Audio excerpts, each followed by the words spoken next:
السلام علیکم، welcome back to ماہی ناول چینل کو سبسکرائب کر لیں، بیل آئیکن کو پریس کر لیں۔ چلیے جی چلتے ہیں آج ہم اپنے ایپیسوڈ نمبر 3 کی طرف۔ عشق شمائل۔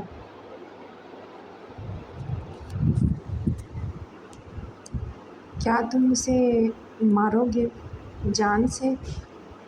نہیں، لیکن تھوڑی سزا تو اسے ضرور ملے گی۔ وہ جو کہہ رہا تھا اس کا زرد پڑتا چہرہ اس کی سچائی کی صاف گواہی دے رہا تھا۔ آنکھیں بھی اس کی تصدیق کرتی دکھائی دی۔ نہیں شمائل، تم فی الحال اسے کچھ بھی نہیں کہو گے، لیکن اگر وہ باز نہ آیا تو بے شک اس کی مار لگا دینا۔ ٹھیک ہے۔ وہ اس کی معصومیت اور انجانی حقیقت دیکھ کر مسکرایا تھا، کیونکہ وہ نہیں جانتی تھی کہ شمائل کون سی مخلوق ہے۔ ٹھیک ہے، اگر دوبارہ کوئی بھی مسئلہ ہو تو سب سے پہلے مجھے بتانا۔ ضرور بتاؤں گی۔ بائی دا وے، تم نے نہیں بتایا کہ تمہاری فیملی میں کون کون ہے اور تم کیا کام کرتے ہو؟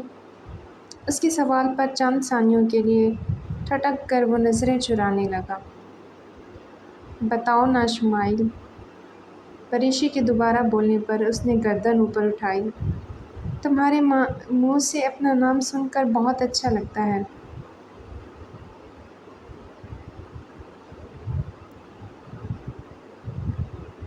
Don't change the subject. اپنی فیملی کے بارے میں تمہیں فی الحال نہیں بتا سکتا، بٹ وائی؟ وعدہ کرتا ہوں بہت جلد تمہیں بتاؤں گا۔ فی الحال کیوں نہیں؟ مجھے دیر ہو رہی ہے پریشے، تم بھی آرام کرو۔ خدا حافظ۔ پر تم اتنی جلدی کیوں جا رہے ہو؟ تو کیا چاہتی ہو یہیں پر ٹھہر رہوں؟ اس نے شرارتاً کہا۔ میرے کہنے پر کون سا تم رک جاؤ گے؟ پریشے نے اپنے دونوں ہاتھ سینے پر باندھ کر کہا۔ رک جاؤں گا؟ سچی؟ وہ خوشی سے پوچھ بیٹھی۔ شمائل نے اس بات میں سر ہلاتے ہوئے مسکراہٹ پیش کی۔ پر تمہارے گھر والے؟ ان کی فکر مت کرو، تم کہو تو رک جاؤں۔ تم تو سیریس ہی ہو گئے۔ میں تو بس مذاق کر رہی تھی۔ اس نے ہنسی دبائی تو اچانک شمائل کے کانوں میں عنایت شاہ کی آواز گونجی، جو اس کا نام پکار رکھ کر اسے بلا رہے تھے۔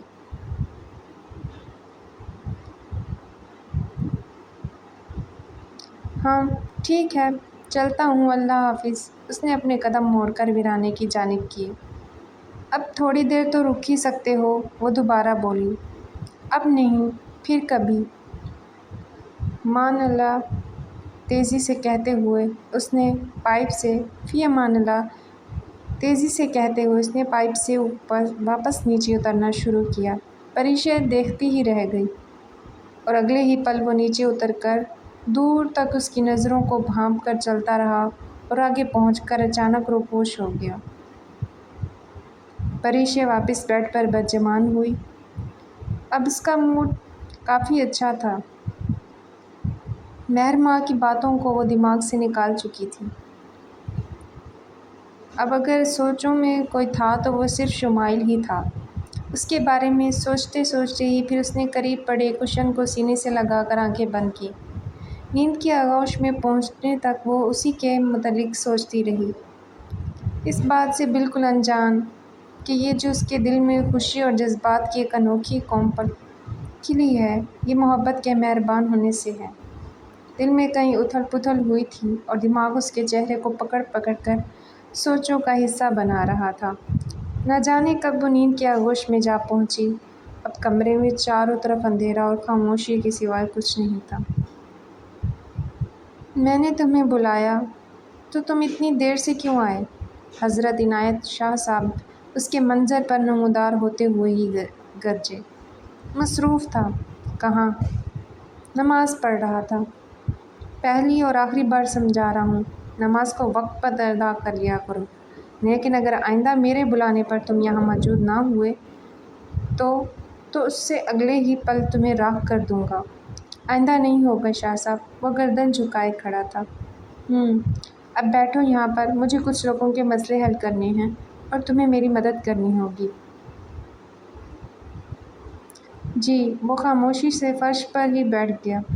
یہیں میرے محلے میں ایک شگفتہ نامی عورت رہتی ہے، اس کی بیٹی کا کہیں بھی رشتہ نہیں ہو رہا۔ کل ان کے گھر پر پھر سے کچھ لوگ اس کی بیٹی کو دیکھنے آ رہے ہیں اور انہیں اس کی بیٹی پسند آنی چاہیے۔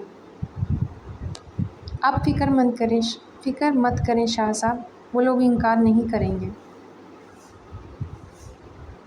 اس کی ایک ہی بیٹی ہے اور وہ چاہتی ہے کہ اس کی اکلوتی بیٹی کی بہت خوب اور اچھی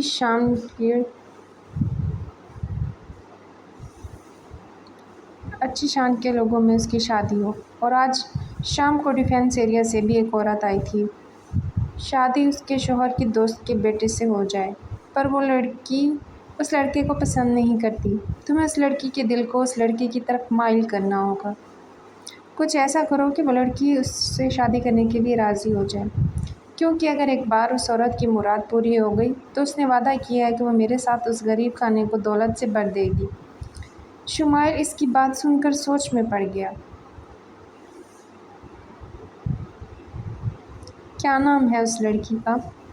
وہ اٹکتے رہے اور شمائل کا دل خطرے کا الارم دینے لگا۔ پریش شاید کچھ عجیب سا تھا، پر پریشے؟ ہاں پریشے ہی۔ کیا تم جانتے ہو اس لڑکی کو؟ نہیں، لیکن اب جان جاؤں گا۔ ہاں، بہتر ہے کل ہی جاؤ اور اس پریشے لڑکی کے دل کو اس لڑکے کی طرف ایسا مائل کرو کہ فوراً وہ اس سے شادی کر لے۔ شاہ صاحب کا حکم سن کر شمائل کی آنکھیں انگارے ابھر آئے تھے۔ کیا ایسے ٹکر کیوں دیکھ رہے ہو؟ کچھ نہیں، جیسا آپ کہیں، نہ چاہتے بھی اسے حامی بھرنی ہی تھی، کیونکہ اس کا ایک انکار اس کی موت کے منہ میں دھکیل سکتا تھا۔ وہ گردن جھکا کر چپ چاپ بیٹھا رہا، لیکن اس کے دل و دماغ پر ایک شور برپا ہو چکا تھا۔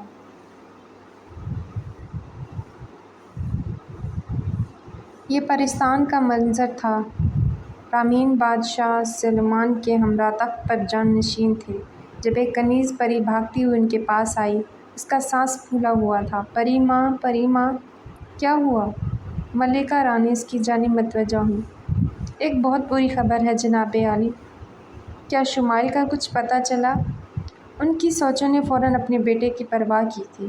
انہیں ایک عالم نے اپنے قبضے میں لے لیا ہے اور کچھ الٹے سیدھے ہیلے کر کے شہزادہ شمائل کو اپنا غلام بنا لیا ہے۔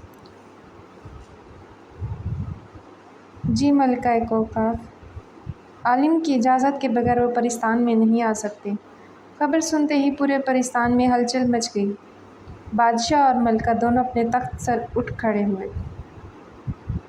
شہزادی عالیہ، جو کہ شمائل کی چچا زاد تھی، اس کا دل بھی اچھل کر حلق میں آ گیا تھا۔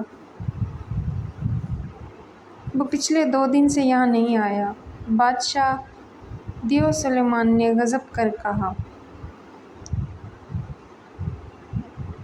تو وہ کہاں رہتا ہے؟ اس کی ہمت کیسے ہوئی ہمارے شہزادے کو اپنا غلام بنانے کی؟ ملکہ شدت سے برسی۔ کون ہے وہ عالم؟ چلیں بادشاہ، اس عالم کو چل کر اس کی چوٹی سے پکڑتے ہیں۔ اس کا وہ حشر کروں گی کہ اس کے پیدا ہونے والے بچے بھی اپاہج ہوں گے۔ اب اپنا رخ انہوں نے دیو کی طرف موڑا تھا۔ نہیں ملکہ، ہمیں نہیں معلوم کہ وہ عالم کتنا طاقتور ہے، اور ہمیں یہ بھی نہیں پتہ کہ اس کے پاس کتنا علم ہے۔ ہو سکتا ہے کہ وہ ہمیں بھی اپنے غلام بنا لے۔ چاہے جو بھی ہو جائے، پر وہ اشرف المخلوقات ہے۔ ہم چاہے جتنے بھی طاقتور کیوں نہ ہو جائیں، پر انسانوں سے ہمیشہ کمزور ہی رہیں گے۔ تو پھر ہم کیا کریں؟ اتنی آسانی سے اسے چھوڑ دیں کیا؟ چھوڑنے کا نہیں کہہ رہا، لیکن شمائل کو اس کی غلامی سے آزاد کروانے کے لیے ہمیں پہلے اس کے علم کا ٹوٹنا ہوگا۔ اگر وہ کوئی جدی پشتی عالم نہیں ہے تو پھر ہم پہلے اس کا علم ضائع کریں گے اور اس کے بعد اسے ایسا سبق سکھائیں گے کہ دوبارہ وہ کبھی ایسی ہمت کرنے کا سوچے گا بھی نہیں۔ پہلے تو آپ نے کبھی کچھ نہیں کہا، لیکن بادشاہ سلامت، پہلے بھی ہماری کئی پریاں اور کئی دیو بہت سے عالموں نے قبضے میں کر لیے ہیں۔ کہاں تو پھر اب کیوں؟ ایک کنیز سر جھکا کر بولی جس کی اپنی بہن ایک عالم کی غلام تھی۔ کیونکہ اس بار ایک شہزادے کو اپنا غلام بنایا گیا ہے۔ شمائل کتنا طاقتور ہے یہ تم سب کو اچھے سے پتہ ہے، لیکن پھر بھی اپنی طاقت کا استعمال کر کے وہ اس کے چنگل سے آزاد نہیں ہو سکا، تو اس کا مطلب صاف ہے کہ وہ کوئی عام عالم نہیں ہے۔ میں خود جا رہی ہوں بادشاہ، اب اس عالم سے میں خود نپٹوں گی۔ ملکہ رامین کا خوبصورت چہرہ غصے سے لال ہو چکا تھا، اور دوسری جانب شمائل خاموشی سے گردن جھکائے شاہ صاحب کے سامنے فرش پر بیٹھا ملنے والے حکم کے متعلق سوچ رہا تھا۔ اسے اپنے ہی ہاتھوں اپنی ہی محبت کسی اور کو سونپنی تھی، لیکن دل اندر سے چیخ کر اس سے لڑتا رہا تھا۔ عماد، کیا ہوا ہے تمہیں؟ شدید غصے میں اسے گھر میں ڈگ بھرتا دیکھ کر آسیہ نے بے چینی سے پوچھا۔ پریشے کو 2 دن سے مووی کے لیے انوائٹ کر رہا ہوں، لیکن آج تو اس نے مجھے کمرے سے ہی باہر نکال دیا۔ کیوں؟ ماما، اس میں بہت ہی ایٹیٹیوڈ ہے۔ اس دن اس نے اروا کی انسلٹ کی اور آج میری۔ میں برداشت نہیں کر سکتا۔ آپ بابا کو لے کر ان کے گھر جائیں اور رشتے کی بات کریں۔ ایک بار وہ میری بیوی بن جائے، پھر دیکھنا اس کی کیسی اکڑ نکالتا ہوں۔ اس کا وجود چنگارے ابھار رہا تھا۔ اچھا، تم زیادہ مت سوچو، میں کل جا کر خود بات کروں گی پریشے سے۔ انہوں نے اس کے کندھے پر تھپکی دی۔ بات کرنی ہے تو رہنے ہی دیں۔ ان کا ہاتھ جھٹک کر وہ سختی سے کہتا ہوا اپنے کمرے میں چلا گیا۔ مسز دلاور تو اس قدر غصے میں رہنے دیں آپ، دیکھ کر سوچ میں پڑ گئی تھی۔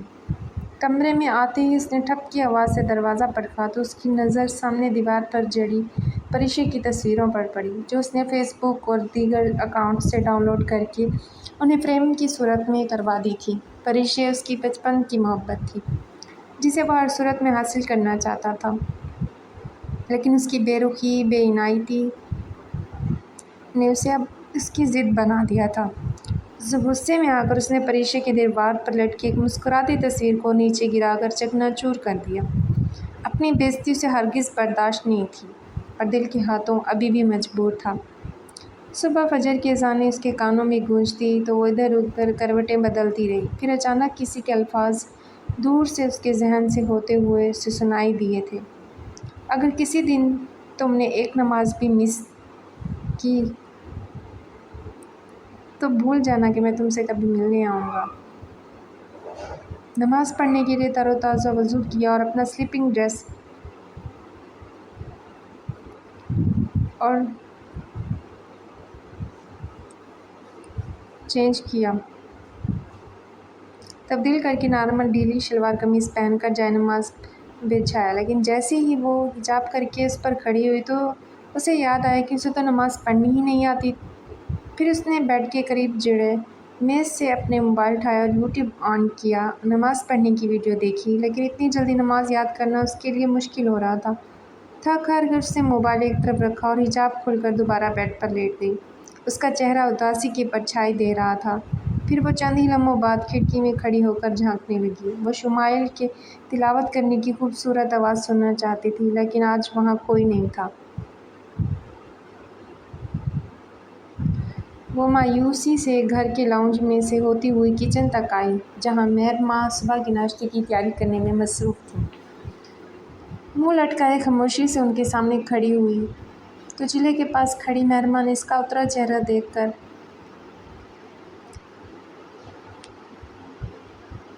وہ ابھی تک اس سے خفا تھی، مگر ماں تو ماں ہی ہوتی ہے۔ بیٹی کا اداس چہرہ دیکھ کر بالآخر وہ اس سے پوچھ ہی بیٹھی، کیا ہوا؟ منہ کیوں لٹکایا ہوا ہے؟ آئی ایم سوری مام، میں ہرگز آپ کو ہرٹ نہیں کرنا چاہتی تھی، لیکن اگر جانے انجانے میں آپ میری کوئی بات بری لگی ہے تو میں آپ سے سوری کرتی ہوں۔ پلیز فارگیو می ماں۔ ماں کا ہاتھ پیار سے تھام کر اس نے نم آنکھوں سے کہا تو مہر ماں نے اسے پیار کرتے ہوئے سینے سے لگایا۔ کوئی بات نہیں، پر میں تو تمہارا بھلا ہی چاہتی ہوں۔ عماد بہت اچھا لڑکا ہے، تمہیں ہمیشہ خوش رکھے گا۔ نو موم پلیز، عماد کے معاملے میں کوئی کمپرومائز نہیں کر سکتی۔ ایک انسان کو میں پسند ہی نہیں کرتی تو پھر اسے شادی کیسے کر لوں؟ وہ گلے سے الگ ہو کر بولی، جب نکاح ہو جائے گا نا تو محبت خود بخود ہو جائے گی۔ نہیں، مجھے کمپرومائز والی محبت کرنی ہی نہیں ہے کہ جو مل گیا بس اس سے محبت کر لو۔ مجھے جس سے محبت ہو جائے وہ ملنا چاہیے۔ تو تم کسی اور سے محبت کرتی ہو؟ No, I don't like anyone. تو پھر عماد بیسٹ آپشن ہے۔ مجھے آپشن نہیں پسند موم، مجھے صرف ایک ہی چیز چاہیے ہوتی ہے، اس کے متبادل کوئی بھی چیز اور مجھے گوارا نہیں۔ تمہارا ایئر فورس کا ٹیسٹ کب ہے؟ انہوں نے موضوع تبدیل کرنا چاہا۔ پرسوں ہے۔ اور تیاری کیسی ہے؟ ایک لفظ بھی نہیں پڑھا میں نے۔ تو پھر ٹیسٹ کیسے پاس کرو گی؟ پتہ نہیں، پر ایک دن پہلے اچھے سے تیاری کر لوں گی۔ You don't worry mom. Okay. Omelette کھاؤ گی آج؟ Only bread and jam. Okay. وہ مسکرائیں۔ شمائل اسے حجرے میں اکیلا بیٹھا دیکھ کر ملکہ رامین نے اسے پکارا تھا۔ ماں، آپ؟ وہ جو کب سے سر جھکائے بیٹھا، اب گردن اٹھا کر دیکھا تو سامنے ایک خوبصورت پری تھی۔ میں تمہیں یہاں سے آزاد کروانے آئی ہوں۔ آپ مجھے آزاد نہیں کروا سکتی ماں۔ ہماری طاقت اتنی زیادہ نہیں ہے کہ ہم اس عالم پر قابو پا سکیں۔ آپ کو کیا لگتا ہے میں نے کوشش نہیں کی ہوگی؟ جو مجھ سے ہو سکتا تھا میں نے کیا، مگر اس کا علم بہت زیادہ ہے۔ اگر اسے پتہ چل گیا یہاں پر کوئی اور پری بھی موجود ہے تو وہ اسے بھی اپنا غلام بنا لے گا، اس لیے پلیز آپ یہاں سے چلی جائیں۔ اور میں نہیں چاہتا کہ آپ کو کچھ ہو۔ شمائل نہیں، اس وقت تو وہ عالم حجرے سے باہر ہے۔ تم تو جانتے ہو کہ جب تک ہم خود نہ چاہیں کوئی انسان ہمیں دیکھ نہیں سکتا، وہ میری پرچھائی کو بھی محسوس نہیں کر پائے گا۔ تم نے اس مسئلے کا کوئی تو حل سوچا ہوگا۔ اس مسئلے کا حل ہے ماں، لیکن افسوس ہمارے پاس نہیں ہے۔ اگر مجھے کوئی اس عالم کی قید سے آزاد کروا سکتا ہے تو وہ انسانی ذات ہے۔ کوئی انسان ہی مجھے شاہ صاحب کی غلامی سے نکال سکتا ہے۔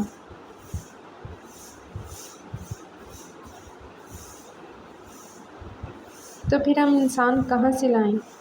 کون ہماری مدد کرے گا؟ میں نہیں جانتا، پر یہ اس انسان کے بس کا ہی کام ہے۔ ہم لوگ اس کی پہلی کوشش میں ہی مارے جائیں گے۔ کیا تم کسی ایسے انسان کو جانتے ہو جو ہماری مدد کر سکے؟ اس کے من میں کہیں دور پریشے کا خیال آیا تھا، لیکن وہ اسے ان سب چکروں سے دور رکھنا چاہتا تھا۔ وہ نہیں چاہتا تھا کہ اپنی ذات کو آزاد کروانے کے لیے وہ اس کی جان خطرے میں ڈال دے۔ پھر اس خیال کو اس نے اسی پل جھٹک دیا۔ نہیں ماں، لیکن بیٹا، میں تمہیں اس طرح پل پل کسی کی غلامی کرتے ہوئے نہیں دیکھ سکتی۔ تم شہزادے ہو، غلام بن کر کیسے رہ سکتے ہو؟ وہ رونے کے قریب تھی۔ ماں، اب جائیں یہاں سے۔ آپ کو میری قسم، میں آپ کی جان کو خطرے میں نہیں ڈال سکتا۔ میں وعدہ کرتا ہوں کہ میں اس کا کوئی نہ کوئی حل ضرور تلاش کروں گا، لیکن تب تک آپ یا پھر کوئی بھی اور پرستان سے مجھ سے آزاد کروانے کی غلطی نہیں کرے گا، کیونکہ اگر حضرت شاہ صاحب کو ذرا سی بھی بھنک پڑ گئی تو وہ یا تو مجھے جان سے مار دیں گے یا پھر اس کو بھی اپنا غلام بنا لیں گے۔ اس کے سر پر ہاتھ پھیر کر گال پر رکھا۔ پر مجھے تمہاری بہت فکر ہو رہی ہے شمائل۔ میں آپ کو اداس نہیں دیکھ سکتا۔ میں شاہ صاحب کے جادو کا کوئی نہ کوئی توڑ ضرور نکالوں گا، آپ پریشان مت ہوں، مجھے کچھ نہیں ہوگا۔ اس نے جواب میں دونوں ہاتھ ان کے رخساروں پر دھر کر پیار سے کہا۔ پر میں پیچھے نہیں رہوں گی، ملکہ رامین شدت سے پھنکاری۔ اور اگر اس حضرت شاہ صاحب نے آپ کو کوئی نقصان پہنچانے کی کوشش تو میں برداشت نہیں کر پاؤں گا، پھر چاہے مجھے اپنی جان کی بازی ہی کیوں نہ لگانی پڑے۔ نہیں، میں تمہاری جان کو خطرے میں نہیں ڈال سکتی، اسی لیے کہہ رہا ہوں۔ پریما، جائیں یہاں سے، خدا کے لیے، وہ بھیگی آواز میں گویا ہوا۔ اسی لمحے اس نے شاہ صاحب کے قدموں کی آہٹ محسوس کی۔ وہ التجائی نظروں سے ملکہ کی جانب دیکھنے لگا۔ انہوں نے پھر آگے بڑھ کر اس کی پیشانی پر بوسہ دیا اور جیسے ہی حضرت شاہ صاحب نے حجرے میں قدم رکھا تو وہ نظر سے غائب ہو چکی تھی۔ انہوں نے ایک نظر شمائل پر ڈالی جو اب بھی پہلے کی طرح خاموشی سے فرش پر سر جھکائے بیٹھا تھا۔ وہ آہستگی سے قریب گدی پر بیٹھ گئے۔ شگفتہ کی بیٹی پسند آ گئی انہیں؟ جی شاہ صاحب، وہ نرمی سے بولا۔ اور وہ جو دوسری لڑکی کہا تھا تمہیں کہ اس کے دل میں اس لڑکی کی محبت بھرنی ہے، اس کا کیا کیا؟ کچھ نہیں، میں اس طرف گیا ہی نہیں شاہ صاحب۔ کیوں؟ ان کے چہرے پر ناگوارگی آئی۔ میں اس کے دل کو اس لڑکی کی جانب کیسے مائل کروں؟ کیا مطلب؟ میرا مطلب ہے کہ وہ لڑکا ان کے گھر میں نہیں رہتا۔ اگر وہ اس سے ملے گی ہی نہیں تو اس کے دل میں محبت کیسے آئے گی؟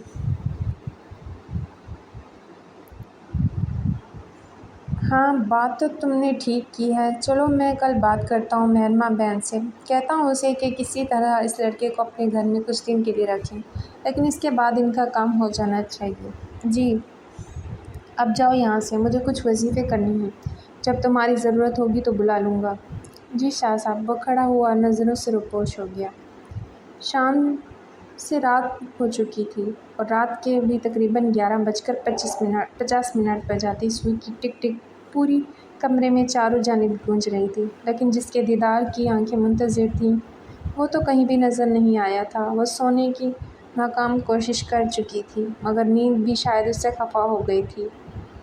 مزید کئی لمحوں تک وہ کمرے میں ادھر ادھر ٹہلتی رہی۔ دوبارہ کھڑکی سے باہر ویرانے میں جھانکا تو ابھی بھی وہاں صرف وحشت اور خوف کے سوائے کچھ بھی نہیں تھا۔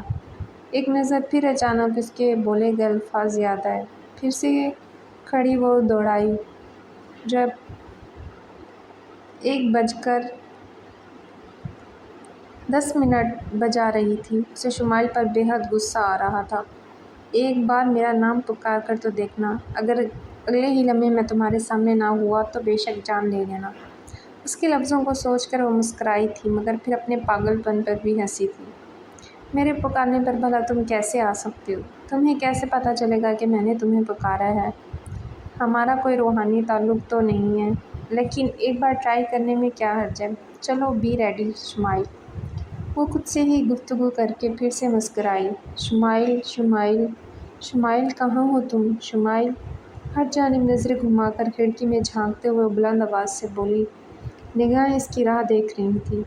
ادھر دوسری جانب شمائل اس علاقے سے کوسوں دور ایک برفانی پہاڑ پر تھا، جس کے نیچے کھائی تھی، ایک جانب جنگل اور دوسری طرف بہتا ہوا پانی۔ وہاں اتنی رات کو خاموشی میں پانی کے شور کے سوا اور کوئی آواز سنائی نہیں دیتی تھی۔ آج وہ اپنے اصلی روپ میں وہاں کھڑا بہتی آبشار کو دیکھ رہا تھا۔ اس کے بہت ہی بڑے پر تھے جو سفید اور کچھ مزید رنگوں کا ملا جلا مجموعہ تھے۔ وہیں ہیزل آنکھیں، انتہائی ہلکا سا بیئرڈ اور سرخی چھلکاتے ہوئے ہونٹ۔ ناک بھی قدرے باریک تھا۔ خوبصورت تو وہ انتہا کا تھا، اور ہوتا بھی کیسے نہ، آخر پرستان کا شہزادہ تھا۔ ہزاروں خوبصورت ترین پریاں اس کی طلبگار تھیں، لیکن قسمت نے اسے ایک غلام بنا کر رکھ دیا تھا۔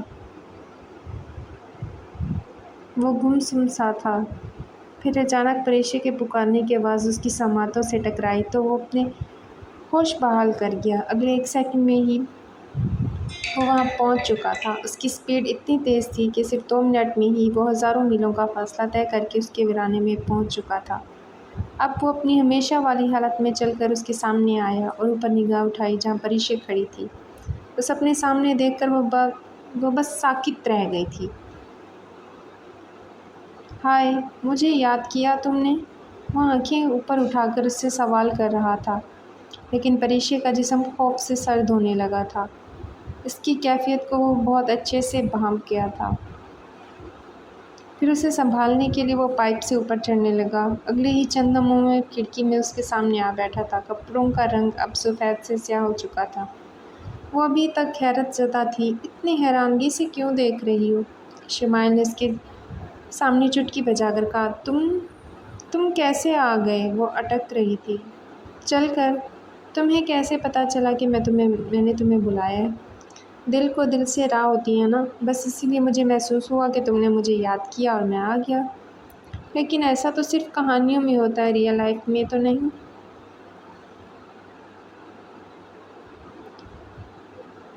اس دنیا میں تو کسی کو بھی ہمارے دکھ اور درد کا اندازہ نہیں ہوتا، کسی کو بھی نہیں پتہ چلتا کہ ہم نے اسے یاد کیا ہے، پر مجھے پتہ چل جاتا ہے۔ لیکن کیسے؟ اب اتنے سوال پوچھو گی تو میں واپس چلا جاؤں گا۔ اتنا لیٹ کیوں آئے؟ وہ پاس ہوئی۔ کیونکہ تم نے لیٹ بلایا، اس نے مسکراتے ہوئے کہا۔ اگر میں نہیں بلاؤں گی تو تم نہیں آؤ گے؟ شاید۔ وہ دونوں کندھے اچت کیے بولا۔ میں نہیں بولتی تم سے۔ اپنے ہاتھ سینے پر باندھ کر اس نے اپنا رخ دوسری طرف کیا۔ پر کیوں؟ وہ اب کھڑا ہو کر اس کے سامنے ہوا۔ کیونکہ تم مجھے نخرے دکھانے لگے ہو۔ نہیں، ایسا نہیں ہے۔ تمہیں نخرے دکھا کر جاؤں گا کہاں؟ اب میں ہی بتاؤں؟ یہ بھی اب میں ہی بتاؤں؟ وہ چڑھ کر گرجی۔ بتا دو، شمائل ہنسا۔ تم روز کیوں نہیں آتے؟ پریشا نے قریب ہو کر اس کے دونوں ہاتھ تھامے تو وہ سسکارے ابھارتا ہوا پیچھے ہوا۔ کیا ہوا؟ وہ بے چینی سے بولی۔ تمہاری رنگ۔ اس نے پریشا کے ہاتھ کی انگلی میں ڈالی ہوئی انگوٹھی کی جانب دیکھا۔ کیا ہوا میری رنگ کو؟ لوہا مجھے جلا دیتا ہے۔ کیا مطلب؟ وہ تعجب سے پوچھنے لگی۔ مطلب کہ مجھے لوہے سے الرجی ہے، جلن ہونے لگتی ہے اس کو چھو کر۔ لوہے کی الرجی کا تو میں نے آج تک نہیں سنا۔ پر مجھے ہے۔ اوکے دن، یہ میرے ہاتھوں میں دوبارہ کبھی نہیں ہوگا، مسکرا کر کہتے ہوئے اس نے اپنی انگوٹھی اتاری اور کھڑکی سے باہر پھینک دی۔ شمائل کو اس کی یہ ادا بہت پسند آئی تھی کہ محض اسے چھونے کی خاطر پریشا نے اپنی انگلی کو انگوٹھی سے محروم کر دیا تھا۔ پھر وہ دوبارہ اس کے قریب آئی اور ہاتھوں کو چھوا۔ شمائل کئی ثانیوں تک اسے حسرت سے اس کے ہاتھوں میں اپنے ہاتھ دیکھتا رہا۔ پھر پریشا نے بولنے کے لیے لب کھولے۔ تم روز آیا کرو پلیز، تم سے مل کر بہت اچھا لگتا ہے۔ تم سو نہیں پا رہی تھی؟ تمہیں کیسے پتا؟ وہ پھر سے اسے حیران ہو کر مجبور کر گیا۔ بس ایسے ہی اندازہ لگایا۔ نہیں، کچھ تو ضرور ہے۔ کچھ نہیں۔ تم مجھے تنگ کیوں کرتے ہو؟ اوہ، تو میں تنگ کرتا ہوں؟ تم غلط سمجھ رہے ہو۔ ٹھیک ہے، آئندہ تمہیں تنگ نہیں کروں گا۔ خدا حافظ۔ شمائل نے خفگی ظاہر کی اور فوراً اس کے ہاتھوں سے اپنے ہاتھ چھڑا کر پیچھے ہوا۔ نہیں شمائل، میں تو بس… وہ مزید اپنی صفائی پیش کرنے کے لیے بولنا شروع ہوئی تھی کہ لیکن اس کا فقرہ مکمل کرنے سے پہلے شمائل نیچے اترنے لگا۔ شمائل واپس آؤ، تم میری بات تو سنو پلیز۔ پریشا بولتی ہی رہ گئی لیکن وہ زمین پر اتر کر ویرانے میں روپوش ہو چکا تھا۔ اسے شمائل کے دوبارہ نہ ملنے کا خوف ستانے لگا اور چند آنسو ٹپک کر اس کی گال پر بہہ نکلے۔ موم، میں ذرا شاپنگ کرنے جا رہی ہوں، تھوڑی دیر میں آ جاؤں گی۔ پریشا نے راہداری میں سے گزرتے ہوئے کمرے میں بیٹھی مہرماں کو بلند آواز میں کہہ کر آگاہ کیا۔ رکو۔ وہ تیزی سے چل کر کمرے سے باہر آئی۔ یس۔ پریشا پیچھے گھومی۔ مجھے بہت اچھا لگ رہا ہے کہ تمہیں یوں شاپنگ پر جاتا دیکھ کر۔ شکر ہے تم بھی کبھی اپنے کمرے سے باہر نکلی، ورنہ جب سے پاکستان آئی ہو کمرے ہی میں بند ہو کر رہ گئی ہو۔ آخر کب تک کمرے میں بند رہوں گی؟ اور پھر کل میرا ٹیسٹ ہے، اس لیے سوچا آج ہی تھوڑی شاپنگ کروں۔ اچھی بات ہے، اب جا ہی رہی ہو تو عماد کو کال کر لو، وہ بھی تمہارے ساتھ چلا جائے گا۔ موم، میں کوئی ویڈنگ شاپنگ کرنے نہیں جا رہی، میں اپنے کیجول لک کی ڈریس لینے جا رہی ہوں، اور آپ جانتی ہیں کہ مجھے کسی اور کی چوائس بالکل پسند نہیں آتی، اس لیے اپنی ہر چیز میں خود سلیکٹ کرتی ہوں۔ اس نے روکھا پن ظاہر کیا۔ چلو ٹھیک ہے، جاؤ۔ سی یو، بائے۔ دھیرے سے ہاتھ لہرا کر اس نے گیراج میں کھڑی گاڑی میں چابی گھمائی اور تیز رفتاری سے گاڑی چلانے لگی۔ لاہور کے سب سے بڑے شاپنگ مال میں داخل ہو کر کچھ اپنے کپڑے اور ضروری سامان خریدا اور پھر اچانک اسے شمائل کا خیال آیا تھا۔ چند قدم بڑھا کر وہ شیشے سے بنی گھڑیوں کی دکان میں آئی۔ یس میم، کیسی گھڑی لیں گی آپ؟ دکاندار بڑی شائستگی سے بولا۔ آپ کے پاس جو سب سے اچھی اور سب سے مہنگی گھڑی ہے مجھے وہ دکھائیں۔ یس میم، آپ اس طرف آ جائیں۔ اس نے ہاتھ سے بائیں جانب اشارہ کیا جہاں بہت ہی خوبصورت ڈیزائن کی گھڑیاں موجود تھیں۔ گولڈ میں ہوں، گولڈ میں لوں گی میں۔ مین واچز چاہیے، آرٹیفیشل آئرن واچ نہیں لینی۔ گولڈ کی سب سے مہنگی؟ دکاندار نے حیرانگی سے پوچھا تو اس بات میں سر ہلانے لگی۔ میم، سب سے مہنگی بات تو 7-8 لاکھ سے کم نہیں ہوگی۔ آپ جانتی ہیں کہ گولڈ کا ریٹ بہت ہائی ہو گیا ہے، میرے کریڈٹ کارڈ میں تو صرف 9 لاکھ ہی بچے ہیں، اور جس سے مجھے اپنے باقی مہینے کے سارے خرچے نکالنے ہیں۔ اگر اس میں سے بھی 7-8 لاکھ کدھر نکل گیا تو میرے پاس پیچھے کیا بچے گا؟ اچانک نچلا ہونٹ دبا کر وہ ماتھے پر بل لاتے ہوئے سوچنے لگی۔ پھر اچانک اس کا نظریہ بدل گیا۔ اگر پیسے کم ہو بھی گئے تو 2-4 آنسو نکال کر ڈیڈ سے نکلوا لوں گی۔ لیکن شمائل کے لیے کوئی سستی چیز نہیں ہونی چاہیے۔ دل ہی دل میں اپنا فیصلہ تبدیل کر کے وہ مسکرائی اور پھر دکاندار کی جانب دیکھا۔ نو پرابلم، آپ دکھا دیں۔ شور میم۔ اس نے شیشے کے ڈبوں میں ڈالی ہوئی چند خوبصورت ترین گھڑیاں اس کے سامنے کیں، جن میں سے ایک گھڑی پریشا کی نظر سے ٹک گئی تھی۔ اس کی کیا پرائس ہے؟ میم، یہ تقریباً 3 تولہ اور 7 ماشی کی ہے، آلموسٹ 9,20,000 تک ملے گی آپ کو۔ قیمت سن کر پریشا کی آنکھیں پوری کھل چکی تھی، اس کی کانچ سی بھویں آنکھیں اور بھی بڑی نظر آنے لگی۔ اگر آپ کہیں میم تو میں فائنل کر دوں یہ واچ؟ نہیں، ایکچولی میرے پاس صرف 9,10,000 روپے ہیں، بس وہ معصومیت سے بولی۔ چلے میم، آپ اتنی مہنگی واچ خرید ہی رہی ہیں تو 10,000 کی تو رعایت کر ہی سکتے ہیں ہم آپ کو۔ پر وہ کشمکش میں تھی۔ میم اگر آپ کو نہیں لینی تو کوئی پرابلم نہیں ہے، میں آپ کو دوسری واچ دکھا دیتا ہوں، وہ آپ کو تقریباً 5-6 لاکھ میں سستے والی مل جائے گی۔ نہیں، آپ اسی کو ڈن کریں، میں کریڈٹ کارڈ سے پیمنٹ کرتی ہوں۔ Okay ma'am. چند ہی لمحوں بعد اس نے رقم منتقل کی اور گھڑی لے کر واپس گھر آ گئی۔ ڈرائیونگ کے دوران بھی سارا راستہ وہ اسی متعلق سوچتی آئی کہ اب اس کے پاس پیچھے 1 روپیہ بھی نہیں بچا۔ وہ خود بھی نہیں جانتی تھی کہ آخر اس نے کیوں محض چند دن پہلے ملنے والے شخص کے لیے اتنا مہنگا گفٹ خرید لیا تھا۔ اپنی زندگی میں اس نے آج تک بہت سے لوگوں کو تحائف دیے تھے، لیکن ان میں سب سے مہنگا شمائل کے لیے تھا۔ وہ ابھی تک اس کے لیے انجان تھا اور اس کی جان بن چکا تھا۔ وہ خود ساری راہ یہی سوچتی رہی۔ جب گھر کی دہلیز پار کی تو مہرماں سامنے لاؤنج میں ہی صوفے پر بیٹھی LCD پر کوئی ڈرامہ دیکھ رہی تھی۔ اس پر نظر پڑتی ہی وہ اچانک اٹھ کھڑی ہوئی۔ ارے تم آ گئی؟ کچھ بنا ہے گھر میں؟ اس نے شاپنگ بیگ سامنے میز پر رکھتے ہوئے پوچھا۔ جی موم۔ نہیں، ڈنر میں تو ابھی کافی دیر ہے، تمہیں کچھ ہلکا پھلکا کھانا ہے تو آرڈر کر لو۔ اوکے، میں روم میں جا کر لوں گی۔ اتنا کہہ کر وہ شاپنگ بیگز اٹھانے کے لیے میز کی طرف جھکی ہی تھی کہ مہرماں جھٹ سے بولی۔ ارے مجھے دکھاؤ تو صحیح کیا خرید کر لائی ہو؟ موم وہ پریشی اٹکتی ہی رہی، لیکن بدقسمتی سے مہرماں کی نظر سب سے پہلے شاپنگ بیگ میں ایک طرف رکھی گھڑی کی ڈبی پر پڑی تو انہوں نے اسے ہاتھ میں لے لیا۔ یہ کیا ہے؟ موم وہ کچھ نہیں، دے نا مجھے ادھر۔ وہ ان کے ہاتھ سے اسے واپس کھینچنے لگی، لیکن مہرماں نے اسے دوبارہ اپنی طرف کھینچا۔ بولتے بولتے اچانک وہ ڈبہ کھلا اور سونے کی چمچماتی گھڑی فرش پر گر گئی۔ بیک وقت دونوں کی نظریں اس پر پڑی۔ رکو تو، دکھاؤ تو ذرا۔ مہرماں نے پھرتی سے گھڑی اپنے ہاتھ میں اٹھا لی۔ تو یہ مین واچ لگ رہی ہے اور شاید گولڈ کی ہے نا؟ پر یہ کس کے لیے لی تم نے؟ ان کی تفتیش کے بعد ہونے والے یہ والی سوالات پر پریشے کے حلق میں ایک گلٹی ابھر کر مدھوم ہوئی۔ میں نے کچھ پوچھا ہے تم سے، یہ گھڑی کس کے لیے ہے؟ اور وہ تھوڑی سختی سے پیش آئیں، لیکن پریشے ابھی بھی چپ تھی۔ اگر میں نے موم سے کہا کہ میں نے یہ واچ ڈیڈ کے لیے لی ہے تو مجھے ان کے سامنے ہی یہ ڈیڈ کو گفٹ کرنی پڑے گی۔